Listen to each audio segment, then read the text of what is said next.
Ma femme a imposé sa sœur toxique chez nous. Après avoir surpris sa sœur à me voler, je l'ai expulsée. Ma femme a menacé de partir aussi, alors je les ai aidés à faire leurs valises. Le silence qui a suivi est un pur soulagement. Moi, un homme de 35 ans, je possède une maison avec 3 chambres. Je l'ai achetée il y a 5 ans, avant même de rencontrer ma femme, qui a 32 ans. Nous nous sommes mariés il y a 2 ans. Une cérémonie assez classique. Rien d'extravagant. Elle a emménagé chez moi puisque le bail de son appartement arrivait à son terme. Bref, la vie était convenable. Nous travaillions tous les deux à temps plein, nous partagions les factures proportionnellement à nos revenus, on gardait les choses équitables. Puis, il y a 3 mois, je suis rentré du travail un jeudi pour trouver sa sœur assise sur mon canapé comme si elle vivait là. 2 énormes valises trônaient dans le couloir. Ma femme préparait le dîner, agissant comme si de rien n'était. « Salut, chérie », ai-je dit prudemment. « Que se passe-t-il » ? Oh, ma sœur avait besoin d'un endroit où rester un moment. Sa situation au travail s'est compliquée, elle a perdu son appart. Je lui ai dit qu'elle pouvait squatter ici. J'ai cligné des yeux. Tu lui as dit sans me demander. Ma femme a haussé les épaules en remuant ses pattes. C'est temporaire. La famille doit rester unie, n'est-ce pas? Sa sœur a eu un petit sourire en coin depuis le canapé, faisant défiler l'écran de son téléphone. Elle n'a même pas levé les yeux. Merci de me laisser rester, beau-frère.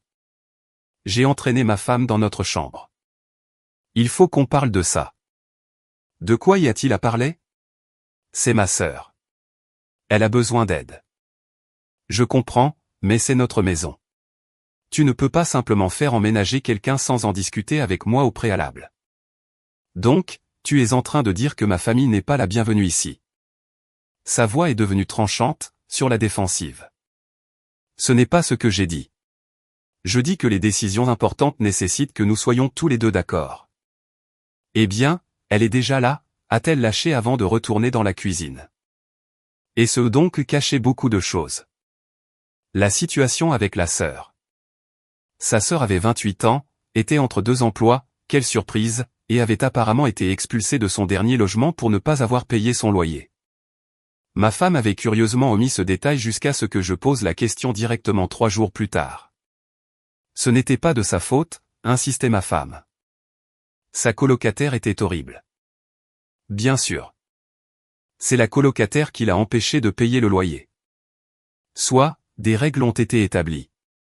Je n'étais pas ravi, mais je me suis dit que j'allais être le plus mature. 2 semaines maximum, elle devait participer aux courses et aux charges, chercher activement du travail, et respecter notre espace. Première semaine, elle a mangé toute notre nourriture, n'a jamais rien remplacé, et s'est plainte que la chambre d'amis était trop petite. Elle a demandé si nous avions une meilleure box internet parce que la sienne ramait pour ses séries.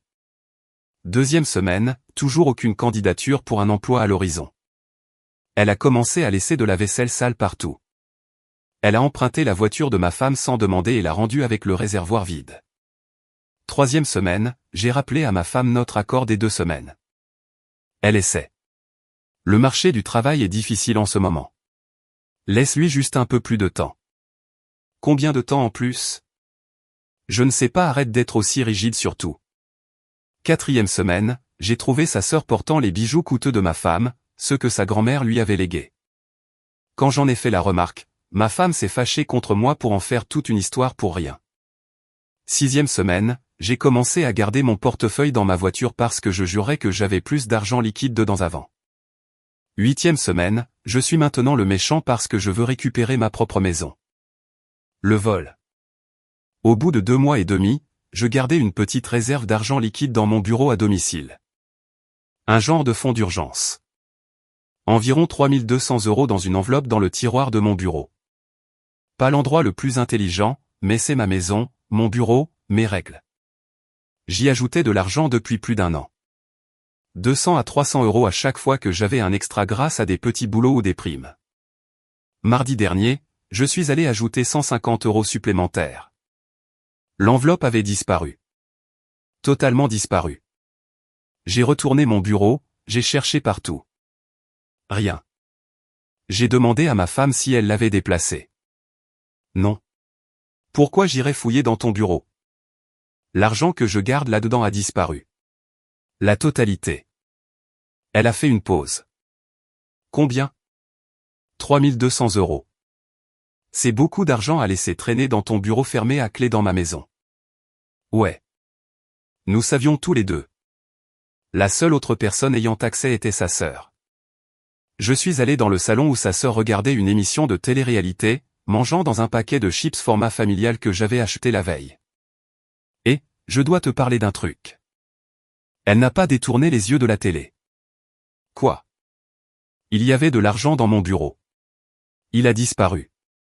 Tu en sais quelque chose? Là, elle m'a regardé. Tu es sérieusement en train de m'accuser de vol? Je te demande si tu en sais quelque chose. Waouh! Incroyable.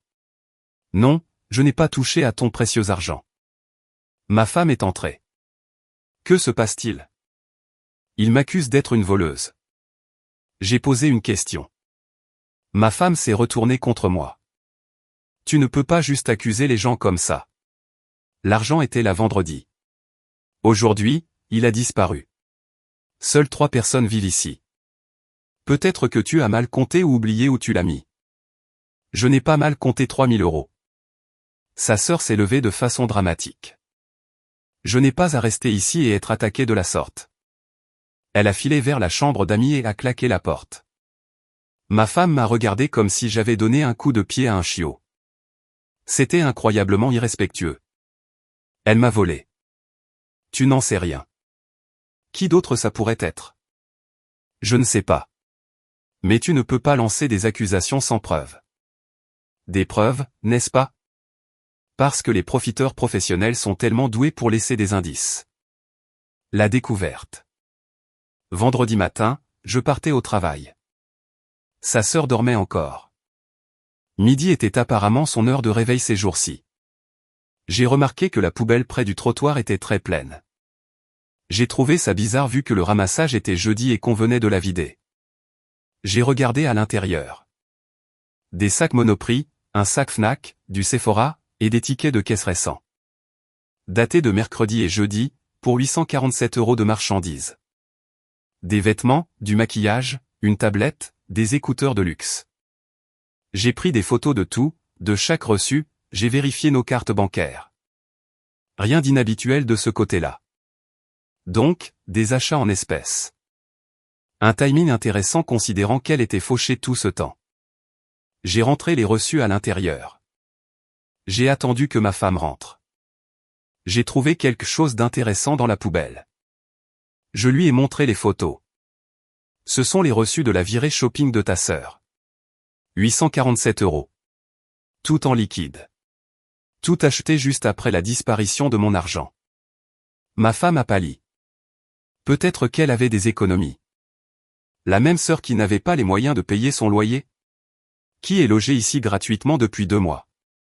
Qui a soudainement de l'argent pour faire du shopping pile au moment où 3200 € disparaissent de mon bureau? Ça pourrait être une coïncidence. Arrête. Arrête tout de suite. Tu sais très bien ce que c'est.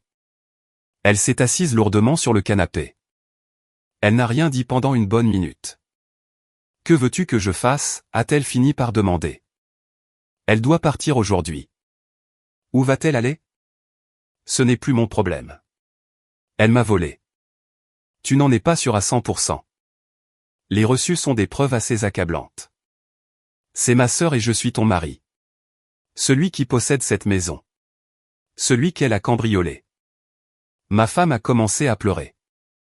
C'est tellement injuste. Elle n'a nulle part où aller. Elle avait un endroit où aller avant de se faire expulser. Elle trouvera bien une solution à nouveau. Tu vas vraiment la jeter à la rue? Elle m'a vraiment volé 3200 €. Ouais, elle s'en va. L'ultimatum. Ma femme a appelé sa sœur. La confrontation était mémorable. As-tu pris de l'argent dans son bureau? A demandé ma femme, la voix tremblante. Non, je te l'ai dit, je n'ai rien pris.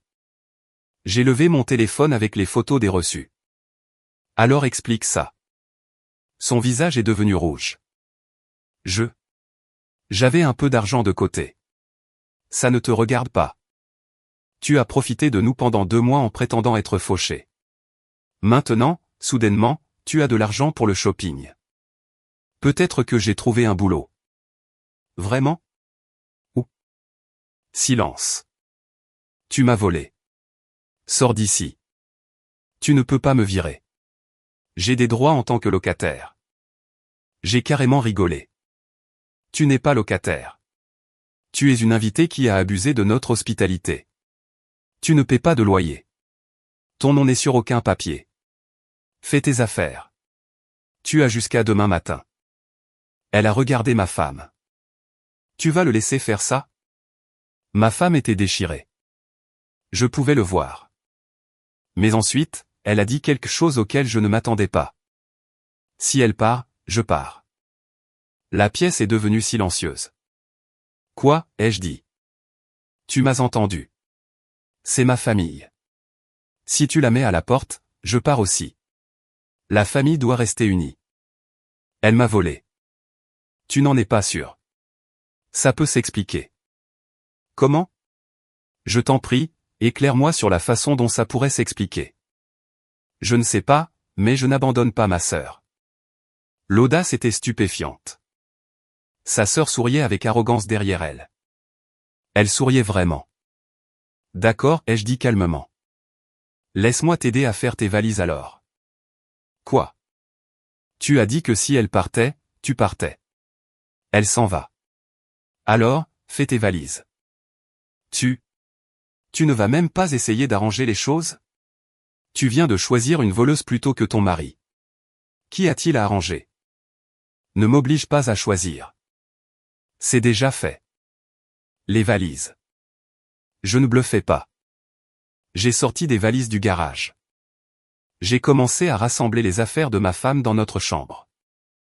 Vêtements, articles de toilette, chaussures. Méthodique, calme. Ma femme paniquait. Attends, arrête. Parlons-en. Il n'y a rien à dire. Tu as fait ton choix. Je ne pensais pas que tu allais vraiment. Quoi? Te prendre au mot? Tu as dit que tu partirais. Je te facilite la tâche. Sa sœur commençait à devenir nerveuse, elle aussi. Ça ne se passait pas comme elle l'avait prévu. Chérie, s'il te plaît. Pouvons-nous souffler un coup? Je suis parfaitement calme. J'ai plié une autre chemise et l'ai placée dans la valise. Tu as dit que la famille restait unie, alors elle est restée unie ailleurs. C'est de la folie. Ce qui est fou, c'est de défendre quelqu'un qui nous a volés. Tu n'arrêtes pas de dire ça, mais tu n'as pas de vraies preuves. J'ai arrêté de faire les bagages et je l'ai regardé. Ta sœur, qui est au chômage et fauchée depuis des mois, qui ne pouvait pas payer le loyer de son ancien appartement, a soudainement 847 € pour faire du shopping 3 jours après que mes 3200 € ont disparu d'un tiroir fermé à clé dans mon bureau. Quelle partie de cette équation ne te semble pas logique? Elle a dit qu'elle avait des économies. Et tu la crois? C'est ma sœur. Et je suis ton mari, celui avec qui tu as promis de construire une vie. Mais apparemment, cela ne signifie rien face au lien du sang. Elle s'est remise à pleurer. Tu es si froid. Non, je suis pragmatique. Elle a volé. Tu la défends. Ergo, vous devez toutes les deux partir. Ça a pris 3 heures. 3 heures pendant lesquelles elle a alterné entre pleurs, disputes, supplications et colère. Sa sœur est restée la plupart du temps dans la chambre d'amis, espérant probablement que l'orage passerait. À 21 heures, tout était emballé. 2 voitures pleines d'affaires.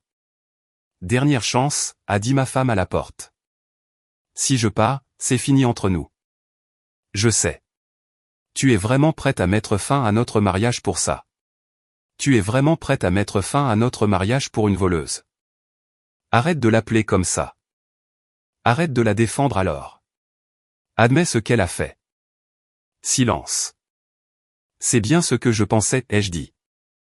Ta sœur peut rester chez ta mère ou prendre un motel. Débrouillez-vous. Je te déteste en ce moment. C'est très bien. Elles sont parties. Les 2 voitures sont sorties de l'allée vers 21h47. La maison était calme. Vraiment, vraiment calme. Et honnêtement, C'était la paix la plus totale que j'ai ressentie depuis 2 mois. Mise à jour 1. Une semaine plus tard. Les appels ont commencé le lendemain matin. D'abord de ma belle-mère. Comment as-tu pu les jeter dehors comme ça? Ma fille est dévastée. Votre fille a choisi de partir parce que vous lui avez donné un choix impossible. Je lui ai donné un choix simple. Moi ou la sœur qui m'a volé? Elle a choisi la sœur. Tu ne sais pas qu'elle a volé quoi que ce soit. Les preuves sont assez claires. Des preuves. Tu parles comme un flic. C'est la famille et j'étais de la famille, moi aussi. Au passé, apparemment. Elle m'a raccroché au nez. Puis le frère de ma femme a appelé, puis sa tante, puis 2 cousins, tous disant la même chose. J'étais sans cœur, cruel, je détruisais la famille pour de l'argent, j'étais déraisonnable. Pas un seul n'a posé de questions sur le vol. Pas un seul. Ma femme n'arrêtait pas d'envoyer des textos, pouvons-nous s'il te plaît parler? Tu me manques. C'est stupide. Laisse-la s'excuser et on pourra passer à autre chose. Je n'arrive pas à croire que tu fasses ça. Je n'ai pas répondu. Qui avait-il à dire? Mercredi, j'ai reçu les papiers du divorce. Ma femme demandait le divorce pour altération définitive du lien conjugal et abandon du domicile conjugal. Gonflée, vu que c'est elle qui est partie.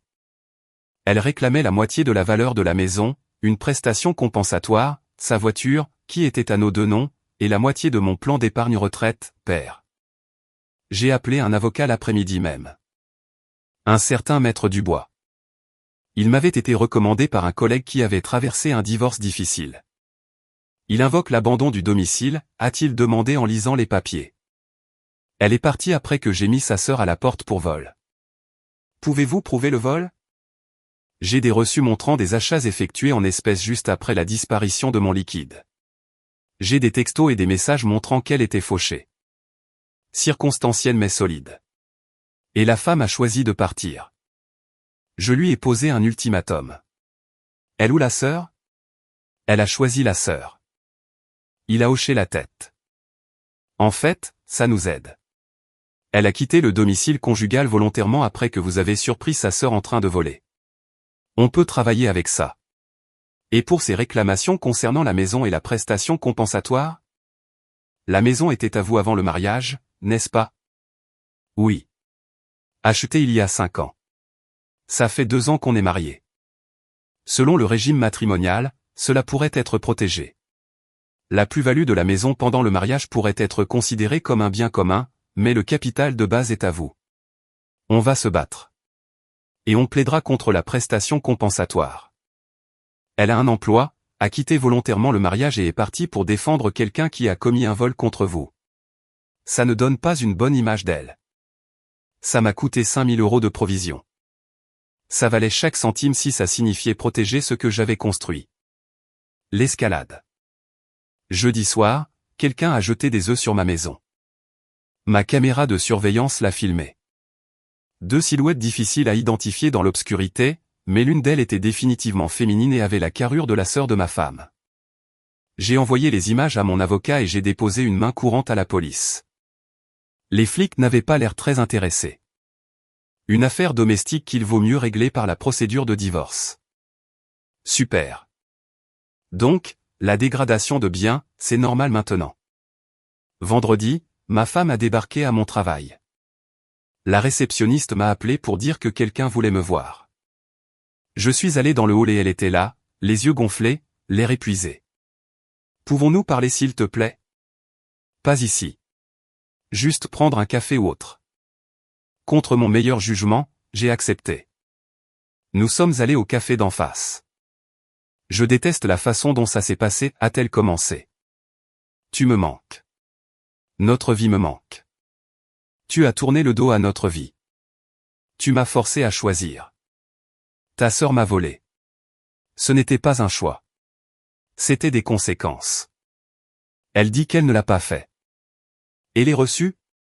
Elle dit qu'elle économisait de l'argent depuis son dernier emploi. L'emploi dont elle a été virée il y a 3 mois et qu'il avait soi-disant laissé faucher. Ma femme a baissé les yeux vers son café. Je ne sais plus quoi croire. Crois les preuves. crois au fait qu'elle a menti sur tout le reste. Pourquoi ce serait différent? Parce que c'est ma sœur. Je veux la croire elle plus que tu ne veux me croire moi. Silence.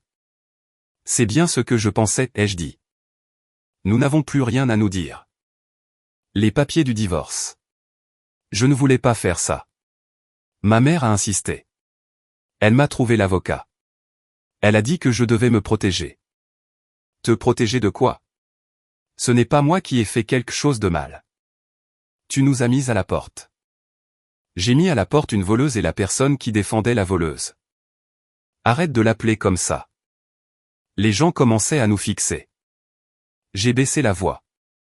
Écoute, tu as fait ton choix. Tu l'as choisi. Maintenant, tu dois en assumer les conséquences. Le divorce. Très bien. Nous réglerons ça légalement. Mais ne viens pas pleurer en me disant à quel point c'est dur alors que c'est toi qui as créé ce pétrin. Je n'ai rien créé du tout. C'est toi. C'est toi qui as fait dégénérer les choses. C'est moi qui me suis fait voler dans ma propre maison et qui me suis fait abandonner par ma femme parce que je l'ai dénoncée. Elle a commencé à pleurer. Je me suis senti mal pendant environ une demi-seconde. Puis je me suis souvenu des 2 derniers mois d'enfer avec sa sœur. L'argent disparu, l'ultimatum. Je dois retourner au travail, ai-je dit en me levant. S'il te plaît, laisse-la s'excuser. Laisse-nous revenir. On peut arranger ça. Non. Juste comme ça. Juste comme ça. Je suis parti. Elle ne m'a pas suivi. La tactique déloyale. Samedi matin, mon avocat a appelé. Il joue un sale jeu. Son avocate a déposé une requête pour obtenir la jouissance exclusive temporaire du domicile conjugal, affirmant que vous l'avez forcé à partir par des violences psychologiques et de la coercition. C'est insensé. C'est une procédure judiciaire. On va se battre, mais préparez-vous. Ils vont vous dépeindre comme quelqu'un de contrôlant et d'abusif. Des tactiques classiques. Je ne suis pas contrôlant. J'ai viré quelqu'un qui m'a volé.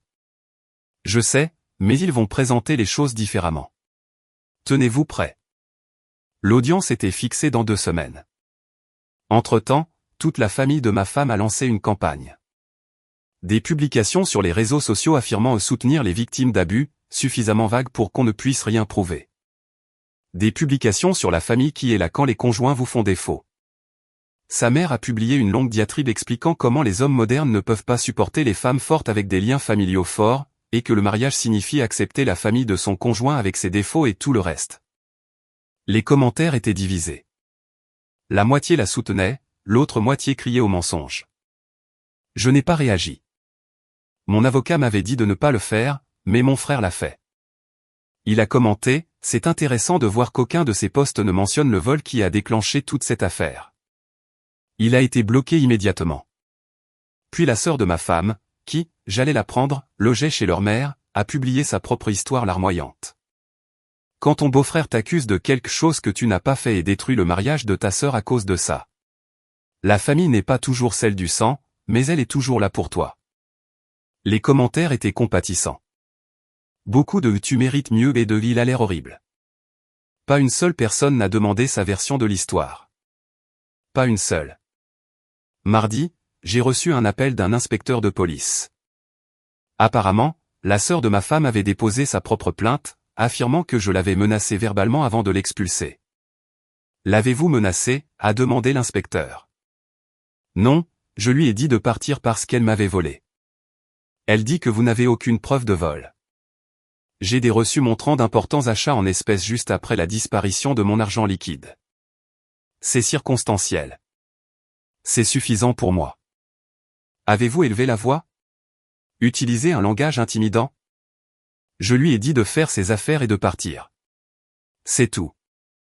Elle prétend que vous avez dit que vous lui feriez regretter si elle ne partait pas immédiatement.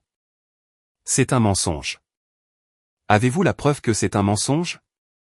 A-t-elle la preuve que c'est vrai? Il a soupiré. Écoutez, je ne dis pas que je la crois, mais c'est votre parole contre la sienne. Ces situations familiales deviennent vite compliquées. Il vaut mieux laisser les tribunaux gérer ça. Une autre impasse. L'audience. L'audience pour la jouissance exclusive temporaire a été brutale. L'avocate de ma femme a attaqué fort. Monsieur le juge, ma cliente a été forcée de quitter son domicile conjugal après que son mari a posé un ultimatum lors d'une période de vulnérabilité. Sa sœur, qui logeait avec eux pendant une crise du logement, a été accusée sans preuve de vol. Lorsque ma cliente a défendu le droit de sa sœur à la présomption d'innocence, son mari a commencé à sortir systématiquement ses affaires et à les jeter. Ce n'est pas ce qui s'est passé, ai-je chuchoté à mon avocat. Laissez-le finir, a dit doucement Maître Dubois. Ma cliente a subi des violences psychologiques et un contrôle financier tout au long de ce mariage. Elle n'a nulle part ailleurs où aller, pendant que son mari reste confortablement installé dans une maison qui a pris beaucoup de valeur pendant leur mariage. Nous demandons la jouissance exclusive temporaire jusqu'à ce que le divorce soit prononcé. C'était à mon tour. Maître Dubois s'est levé. Monsieur le juge, les faits sont très différents. Le domicile de mon client, acheté 5 ans avant le mariage, a été envahi par la sœur de sa femme sans qu'il en soit informé ni qu'il ait donné son accord. Cette sœur est restée pendant plus de 2 mois, ne contribuant pas financièrement tout en consommant les ressources du foyer. Quand 3 200 € en espèces ont disparu d'un tiroir de bureau fermé à clé, suivi de près de 1 000 € d'achats en espèces par ladite sœur, mon client a exercé son droit de propriétaire exclusif de renvoyer l'invité de chez lui. Il a soumis les reçus comme preuve. La femme de mon client a ensuite eu le choix. Reconnaître le vol et faire partir sa sœur, ou partir avec elle. Elle a choisi de partir. Elle a volontairement abandonné le domicile conjugal. Maintenant, elle tente de réclamer la jouissance exclusive d'un bien qu'elle a quitté de son plein gré et dont elle n'a aucune part de propriété. Le juge a examiné les documents, lu les reçus, lu les titres de propriété montrant que j'avais acheté la maison avant le mariage. Madame, vous avez quitté le domicile volontairement. Il m'a forcé à choisir, a dit ma femme, la voix tremblante. Mais vous avez bien choisi de partir. Il mettait à la porte ma sœur qu'il aurait prétendument volée. Il n'a aucune preuve. Le juge a regardé à nouveau les reçus. Le calendrier de ses achats est suspect. Monsieur a des motifs raisonnables pour justifier ses actes. Requête rejetée. Monsieur conservera l'usage de son domicile. La procédure de divorce se poursuivra normalement. Ma femme avait l'air dévastée. Sa mère, venue pour la soutenir, semblait furieuse. À la sortie du tribunal, sa mère m'a interpellé. Tu es satisfait? Tu l'as humilié là-dedans. J'ai protégé ce qui m'appartient. Cette maison est à moitié à elle. Non. Elle était à moi avant qu'on se marie. La plus-value pendant le mariage sera peut-être divisée, mais la maison en elle-même est à moi. On verra bien ce que le juge dira de ça. On verra bien. Elle a craché à mes pieds. Littéralement craché. Très classe. Mon avocat a tout vu. Vous voulez porter plainte pour agression? Non. Finissons juste avec ce divorce. Mise à jour 2. 6 semaines plus tard. La procédure de divorce traînait en longueur. L'avocate de ma femme continuait de se battre pour obtenir la moitié de la valeur de la maison, arguant que ses contributions au foyer lui donnaient droit à une part. Mon avocat a répliqué avec le fait qu'elle n'y avait vécu que 2 ans. La maison m'appartenait avant le mariage, et elle était partie de son plein gré après avoir défendu une voleuse. La demande de prestations compensatoires a été rejetée assez rapidement. Le juge n'a pas éprouvé de sympathie pour quelqu'un qui était parti volontairement et qui avait un emploi à temps plein. Petite victoire. Mon épargne retraite a été divisée.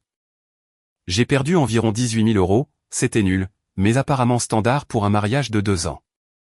Sa voiture, celle à nos 2 noms, elle l'a gardée. C'était très bien. J'avais mon pick-up. Mais la bataille pour la maison est devenue féroce. Ils ont engagé un expert qui l'a estimé à 390 000 €. Je l'avais acheté 245 000 € il y a 5 ans. Ils ont soutenu qu'elle avait droit à la moitié des 145 000 € de plus-value, soit 72 500 €. Mon avocat a contre-attaqué. Elle y a vécu 2 ans.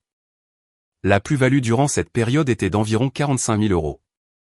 Elle avait droit à la moitié de cela au maximum, 22 500 €. Nous avons trouvé un accord à 35 000 €. Ce n'était pas l'idéal, mais c'était mieux que 72 000 €. J'ai dû faire un rachat de soult pour la payer. Les vraies conséquences. C'est là que ça devient intéressant. Pendant que le divorce suivait son cours, ma femme et sa sœur vivaient toujours chez leur mère. Selon mon avocat, qu'il avait appris de son avocate, ça ne se passait pas bien. Il s'avère que 3 adultes dans une maison avec 2 chambres, ça crée très vite du ressentiment. Surtout quand l'une d'elles, la sœur, ne contribue en rien. Il y a 2 semaines, j'ai reçu un appel de ma femme. C'était la première fois que nous nous parlions directement depuis plus d'1 mois. Peut-on parler, s'il te plaît? De quoi? J'ai découvert quelque chose sur ma sœur. Contre mon instinct, j'ai accepté de la voir. Le même café. Elle avait mauvaise mine, l'air fatigué, vieilli en quelque sorte. Ma mère nettoyait la chambre d'amis, a-t-elle commencé.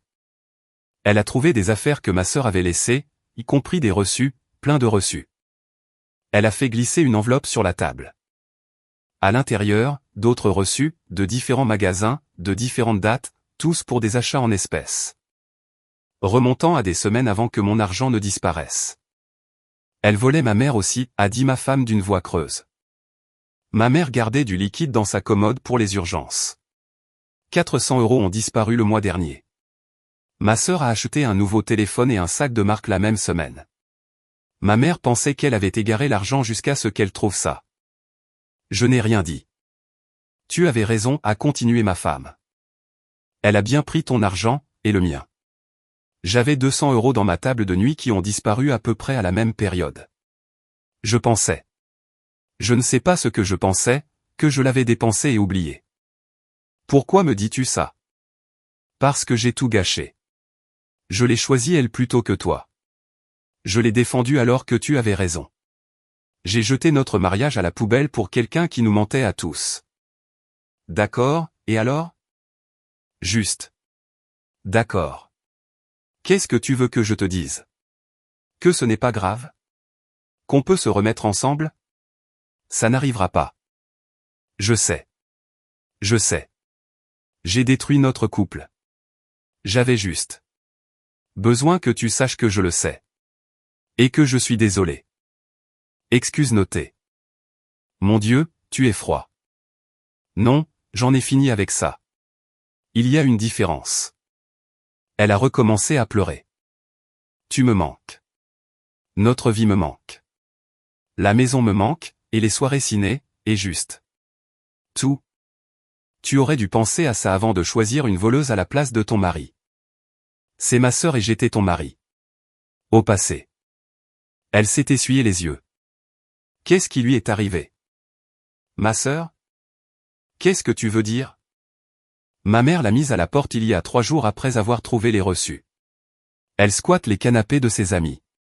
Je l'ai laissée rester avec moi parfois, mais je n'ai pas les moyens de nous assumer toutes les deux. Je n'ai ressenti aucune pitié. C'est regrettable. Tu t'en fiches vraiment. Devrais-je? Elle m'a volé, m'a presque coûté ma maison dans le divorce et a détruit mon mariage. Pourquoi devrais-je me soucier de là où elle finit? Parce que tu es humain. Je suis un humain qui a des limites. Elle les a franchies. Tu les as franchies. Maintenant, vous assumez toutes les deux les conséquences. Elle m'a regardé comme si elle ne me connaissait plus. Peut-être que c'était le cas. Peut-être que je ne la connaissais pas non plus. Le divorce sera prononcé dans 2 semaines, ai-je dit. Après ça, s'il te plaît, ne me contacte plus, à moins que ce ne soit légalement nécessaire. Juste comme ça. 2 ans de mariage ne signifient rien. Ça signifiait quelque chose. Au passé. Tu y as mis fin quand tu l'as choisi elle à ma place. Tout ce qui a suivi n'était que de la paperasse. Je l'ai laissée assise là. Je ne me suis pas retourné. L'audience finale. Le divorce a été prononcé un jeudi. Le juge a tout signé. Nous avons partagé ce qui devait l'être. J'ai gardé la maison, moins le versement des 35 000 €. Elle a gardé sa voiture. J'ai gardé mon pick-up. Mon épargne retraite a été partagée. Pas de prestations compensatoires. Pas d'enfants. Dieu merci. Tous les biens personnels étaient déjà divisés. Une rupture nette, juridiquement parlant. Émotionnellement, c'était une autre histoire. Son avocate a essayé une dernière fois d'obtenir plus d'argent, arguant de la détresse émotionnelle causée par toute cette situation. Mon avocat a mis un terme à ça très vite avec les reçus prouvant le vol de la sœur et le départ volontaire de ma femme. Le juge n'était pas intéressé par leur drame. Tout a été finalisé en moins d'une heure. Je suis sorti de ce tribunal en me sentant plus léger. Pas exactement heureux, mais plus léger, comme si j'avais porté un poids dont je ne réalisais pas l'existence avant qu'il ne disparaisse. Les conséquences. Cela fait 1 mois que le divorce a été finalisé. La vie est différente. La maison est de nouveau à moi. Totalement à moi. J'ai repeint la chambre d'amis. Je me suis débarrassé du canapé sur lequel sa sœur s'était assise. De nouveaux draps, de nouvelles serviettes, j'ai effacé toute trace de leur passage à toutes les deux. Le silence n'est plus synonyme de solitude. C'est paisible. Je peux laisser mon portefeuille sur le comptoir. Je peux garder de l'argent dans mon bureau sans m'inquiéter. Je peux rentrer chez moi et trouver les choses exactement comme je les avais laissées le matin. J'ai eu quelques rendez-vous amoureux. Rien de sérieux. Il s'avère que mon ex-femme a choisi sa sœur voleuse plutôt que moi, fait un sacré sujet de conversation pour un premier rendez-vous, mais honnêtement, je ne suis pas pressé. Je m'habitue simplement à être seul à nouveau. À me souvenir de qui j'étais avant tout ça. Le travail se passe bien. J'ai eu une promotion le mois dernier. Plus d'argent, de meilleurs horaires. J'utilise l'argent supplémentaire pour retaper la maison, ma maison. Une nouvelle terrasse, une cuisine rénovée, pour la rendre vraiment mienne. J'ai entendu dire par des connaissances que mon ex-femme a des difficultés financières. Il s'avère que la vie de célibataire avec un seul salaire après avoir vécu confortablement avec deux, c'est dur. Elle a dû se contenter d'un studio à l'autre bout de la ville. Sa sœur a apparemment épuisé les canapés de tous ses amis. Elle a fini par déménager dans une autre région pour aller vivre chez leur père. Personne ne voulait plus avoir affaire à elle après que les histoires de vol ont été découvertes. Leur mère est toujours aigrie. Je l'ai vue au supermarché la semaine dernière. Elle m'a vu aussi, a fait demi-tour et est partie dans l'autre direction. Ça me va très bien. Mon ex m'a envoyé 2 textos depuis le divorce. Le premier, j'espère que tu es heureux maintenant. Je n'ai pas répondu. Le deuxième, j'ai vraiment tout gâché, n'est-ce pas? J'ai bloqué le numéro. Certaines personnes ne veulent pas clore le chapitre.